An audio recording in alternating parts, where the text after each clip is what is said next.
Voilà, bonjour, goedemiddag. Vos questions, uw vragen alsjeblieft. Nicolas, Oui. est-ce que vous attendiez à reprendre ce rôle aussi rapidement à Anderlecht? Je dois tout réfléchir à tout ce que je dois dire. Parce qu'après vous écrivez et ça vient contre moi. Non. Si j'attendais, oui, j'attendais, peut-être pas si rapidement, mais oui, j'attendais, ça fait 8 ans, presque 8 ans que j'ai arrêté. Et j'attendais pouvoir une fois être entraîneur. Alors, ça fait longtemps, mais c'est bien, allez, c'est sûr que je n'ai pas attendu du tout que ça se passe comme ça, et pas du tout dans ce moment ici. Vous avez été surpris de la décision de René Weiler? Est-ce que vous étiez au courant? Non. Je n'étais pas au courant et j'étais vraiment surpris. Et je l'ai dit hier à René, j'étais vraiment surpris de sa décision. Je lui comprends après, par après, qu'on a discuté en interne. Et il a ses motifs pour prendre cette décision, mais je n'attendais pas du tout. Vous êtes stressé de reprendre ce rôle à ce moment de la saison où les matchs ne sont pas top pour le moment en Anderlecht? Ma vie c'est stressé, alors non, je ne suis pas du tout stressé. C'est dommage pour la situation, ça arrive toujours comme ça, que quelqu'un doit partir, surtout quelqu'un que j'ai apprécié énormément et avec lequel j'ai eu un entretien très fort et que j'ai apprécié beaucoup le temps qu'on a travaillé ensemble. Alors c'est un double sentiment, mais non, pas de pression. Je suis heureux d'être ici. Nico, qu'est-ce que tu penses pouvoir apporter à Anderlecht? Excuse-moi? Qu'est-ce que tu penses pouvoir apporter à Anderlecht à l'heure actuelle? Qu'est-ce qu'on peut apporter? Allez, c'est très difficile, j'ai parlé aujourd'hui avec les joueurs, c'est très difficile de pouvoir... je ne vais pas utiliser les mots changer, parce que je n'aime pas dire qu'on va changer des choses, sinon implémenter, décider à moi, et des choses que j'ai dans ma tête, dans mes sentiments comme entraîneur depuis des années. Et on va essayer de les montrer sur le terrain. Alors, on verra qu'est-ce qu'on peut en 24 heures essayer de faire sur le terrain. Et après, vivre chaque minute comme si c'est le dernier, en essayant de créer quelque chose. Est-ce que tes idées sont complètement différentes que celles de René? Moi, je n'ai pas attendu à notre question de toi. Hier, dans l'interne, on a eu même des discussions entre nous. On me demandait de certaines choses, des façons de travailler. Et même en interne, des personnes qui je ne peux pas dire qu'on est des amis, mais on a une super relation, qu'on me dit, mais Nico, tu penses que c'est mal que ça qu'on faisait? Non. Allez, on a été champion, quart de finale de Europa League, on a mis sous pression de Manchester, on a gagné la Super Coupe. C'est top. Mais on a peut-être une autre manière de voir certaines choses. Et comme si vous voyez toutes les équipes en première division, pas tous ils sont le même style. Alors, c'est pas que j'ai décidé complètement différent. J'ai certaines choses que trop appréciées, dans lesquelles, surtout la manière de gérer certaines décisions au vestiaire, et l'envie, l'engagement, et des autres idées qui vont être différents, et qui ne sont pas mieux, qui sont que différents, et qu'on va essayer de pouvoir le mettre sur le terrain. C'est pas facile, c'est pas évident, mais on va essayer. Le style de jeu aussi, Nico, parce qu'il y a eu beaucoup de critiques par rapport au style de jeu de René Weiler, qui n'était pas un style vraiment adapté à Anderlecht. Est-ce que tu veux... on revient de nouveau sur la philosophie ou sur les sentiments ou le football qui envie chacun. Moi, je crois beaucoup à l'adaptation par rapport aux joueurs que tu as. Alors, et la disposition où tu les mets sur le terrain, qu'est-ce que tu demandes à ces joueurs-là de faire. Pour moi, et j'ai toujours aimé ça de René, il avait une idée très claire, et il était convaincu, et c'est pour ça qu'on a réussi avec cette idée. Et ça va être la même situation. Moi, j'ai une idée, je préfère pas parler, sinon on va essayer avec les joueurs de la montrer sur le terrain, qu'est-ce qu'on va créer et qu'est-ce qu'on va essayer de faire.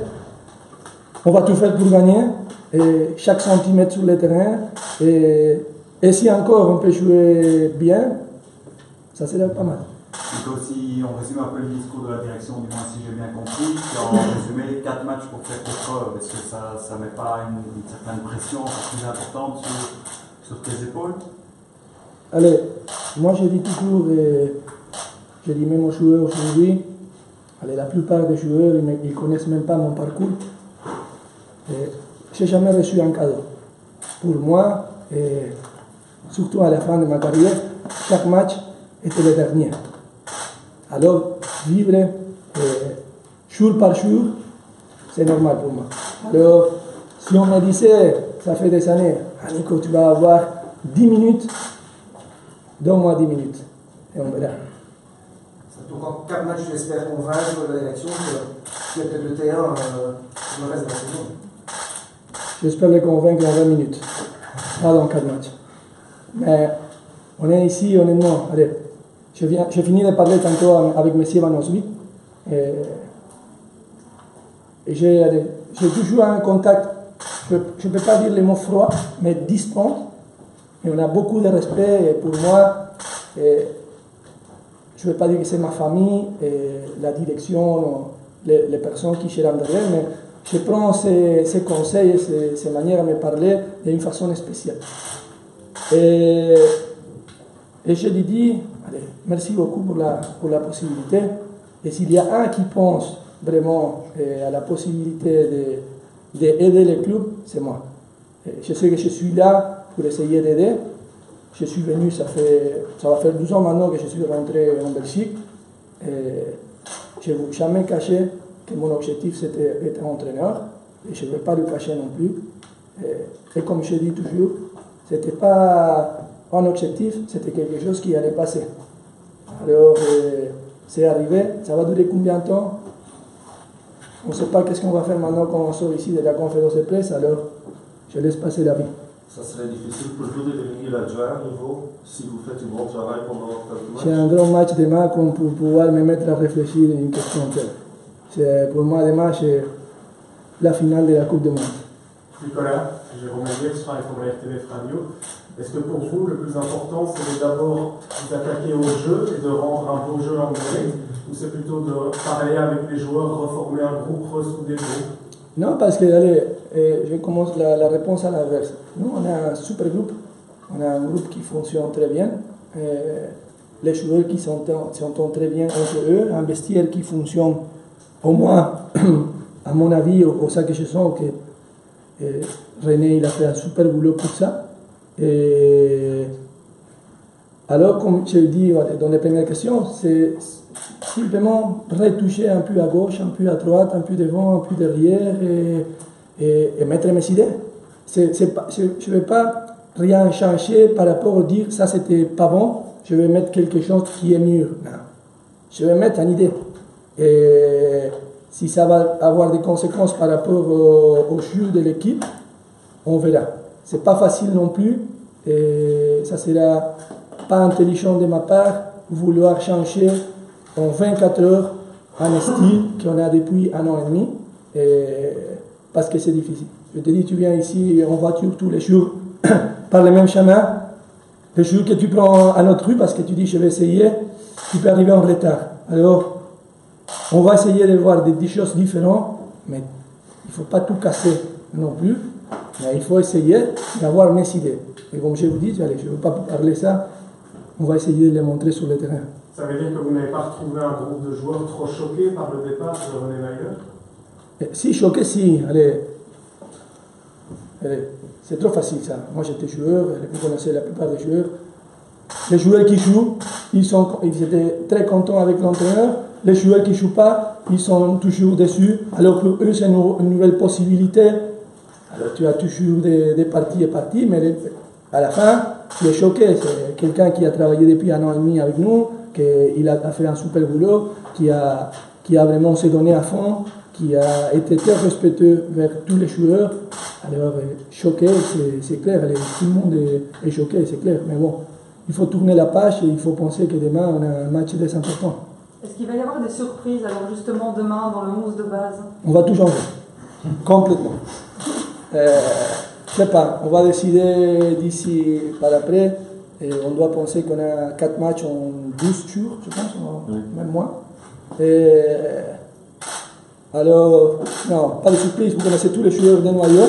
Ils sont déjà joués presque tous. Alors, il y a certains qui vont de nouveau rejouer titulaire, il y a des autres qui vont commencer sur le banc. Non, pas de surprise. Vous voulez mettre en place vos idées. Quels sont les entraîneurs qui vous inspirent dans le monde du football? Tous. Je pense qu'il n'y a pas un qui a tout inventé. Et moi, j'adore le football. Je passe ma vie en train d'analyser des matchs. Et chaque week-end, je regarde 8, 9, 10 matchs et je fais des analyses.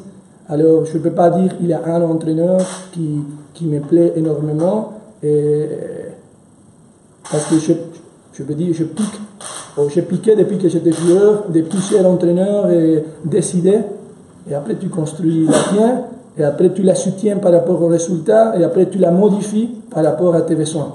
Alors, avec un sentiment et une idée claire de football, mais qu'on va essayer que vous pouvez les lire sur le terrain et pas par mémoire. Est-ce qu'en tant qu'ancien attaquant, tu prôneras d'office un football très offensif? Ça, c'est une bonne question. Je n'avais pas réfléchi à cette question. On va essayer, ça me dérange que les derniers matchs, on a trop encaissé. Et que par rapport à avoir encaissé, l'autre équipe, il prend trop de confiance. Et quand les autres équipes prennent trop de confiance, et ça te difficulte aussi la possibilité d'avoir des espaces. On doit essayer de marquer beaucoup. Quand j'ai pris la décision de venir comme joueur à Anderlecht, j'avais une autre possibilité pour aller jouer en Italie. Et je m'ai mis sur table du papier et j'avais imprimé les 2 dernières saisons de tous les 2 clubs et j'ai regardé le nombre de buts marqués. Et j'ai compris, j'ai fait un moyen et j'ai dit, oh là, ici j'ai 2 buts et demi par match et là-bas j'ai 0,90. Je dois aller où on a plus de buts, comme ça je peux marquer, je vais gagner plus d'argent.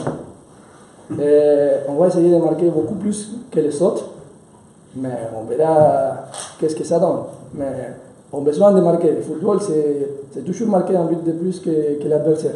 Alors, on va essayer de marquer. Et que les attaquants, ça me fait plaisir à moi. Hein. C'est quelque chose que je retiens toujours. Ça me fait plaisir de voir des buteurs marquer des buts. Par rapport au cas particulier de Sven Kuhns, comment vous avez envie de vous positionner par rapport à ça? Est-ce que vous allez demander à voir le joueur en face et en discuter avec lui? Je parlais tantôt avec lui, je lui ai dit qu'il n'allait plus jouer avec moi. Aucun match. Non. Pour moi, c'est tous les joueurs la même chose. Et c'est un joueur de plus, de noyau. En plus, j'ai eu la chance, dès qu'il avait, je pense, 17-18 ans, quand j'étais encore joueur ici, il s'est entraîné avec nous. Et c'est un super mec qui a fait un parcours extraordinaire. J'ai beaucoup de fois mis comme exemple avec les noyaux de 21, la saison passée.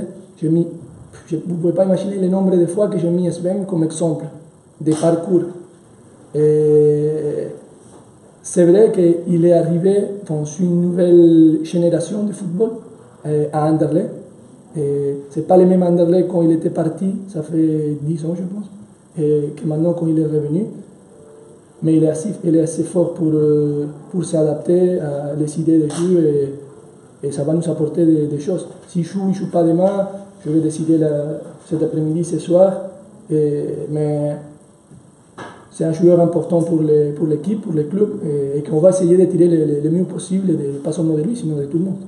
Un de tes grands atouts dans les semaines qui viennent, c'est que tu auras d'office des supporters avec toi. Ça, tu en es déjà... Ouais, ça me fait plaisir. Ça fait plaisir. D'un côté, ça fait plaisir, et de l'autre côté, ça c'est la seule chose qui m'impressionne. Parce que je dois répondre à ce sentiment qu'ils sont sur moi. Et je lui demande d'oublier les joueurs et regarder l'entraîneur. Et je vais essayer aussi de faire sentir la même chose qu'ils ont senti avec moi pendant que j'étais joueur. Quand même vivre les matchs à fond. Est-ce qu'un de tes points forts, c'est pas ta communication? Déjà, on le voit ici, c'est une grande différence avec René. J'ai jamais vu une interview de René. Je vous jure, j'ai jamais. Allez, je ne regarde pas. Pourquoi? Parce que c'est d'aucun entraîneur, et c'est pas seulement de René. J'ai jamais regardé une interview des entraîneurs. Parce que on parlait avec David avant, il m'a dit Nico, des lignes. J'ai dit David, tu sais que je ne vais pas trop suivre ça. Mais on avait les mêmes idées dans les lignes, finalement, c'était le plus important. Et moi, c'est moi. Depuis des années, on me dit ah, mais pourquoi tu as dit ça? Parce que moi, c'est moi. Mais par rapport au groupe aussi, le joueur. Non, par rapport au groupe, c'est différent parce que même la saison, allez, même comme adjoint, j'ai toujours eu une distance, même si c'est clair, et j'étais joueur aussi. Quand tu es joueur et tu ne joues pas, tu essayes de te rapprocher vers les adjoints pour essayer de mettre ta frustration, tes besoins. Et moi, j'étais clair et j'ai eu toujours trop clair. Moi, j'avais toujours un mot. Moi, c'est impossible de parler ou critiquer une décision de l'entraîneur. Pour moi, c'était toujours tu as un problème, on va travailler. On va travailler. Je ne connais pas une autre manière d'arriver, on va travailler. Ouais, mais il n'a pas main, on va travailler. Si tu as main, on ne travaille pas. Et j'ai eu des joueurs qui n'ont pas travaillé ensemble, hein, mais des autres. Et vous avez eu les réactions des joueurs qui sont venus vers moi, mais parce que je l'ai dit la vérité. C'est pas que je l'ai dit la vérité. Je lui ai montré, j'ai dit écoute, le problème c'est toi. C'est pas l'entraîneur, c'est pas nous qui on fait un choix. C'est toi que tu dois faire quelque chose pour convaincre l'entraîneur de jouer. Alors la communication, c'est très important pour moi. Allez, c'est très important, mais assez. Assez. Parce que sinon, après, tu dois mettre distance et ça vient contre toi de dire pourquoi tu as d'abord trop parlé et après, non, je ne parle pas trop. Tu appelles assez. Vous avez déjà parlé avec les joueurs aujourd'hui? Qu'est-ce que vous avez dit? Non, on a eu un entretien. On a eu un petit meeting au vestiaire, mais on a parlé un peu de la situation et après de l'entraînement qu'on allait faire.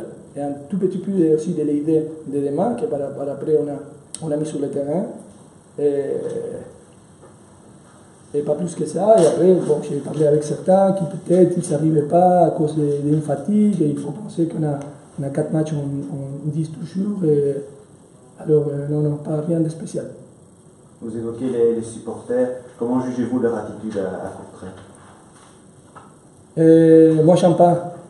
J'aime pas parce que je trouve que René il a fait un super boulot et surtout quand maintenant on voit sa décision, on voit vraiment qu'il a pris une décision de manière pas égoïste. Il a pris une décision, il a pensé au club.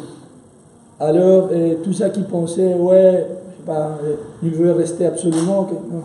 Il a pris une décision que ça lui convient, il essaye d'aider le club. Alors moi, je trouve ça triste. Et ça, c'est pas l'Anderlecht que moi j'aime bien. Mais bon, maintenant, on va essayer de convaincre les supporters et que les joueurs ils vont savoir tourner la page, le bouton et essayer de faire quelque chose, de créer pour attirer de nouveau les savoirs ensemble. Demain, c'est le match le plus important de ta vie.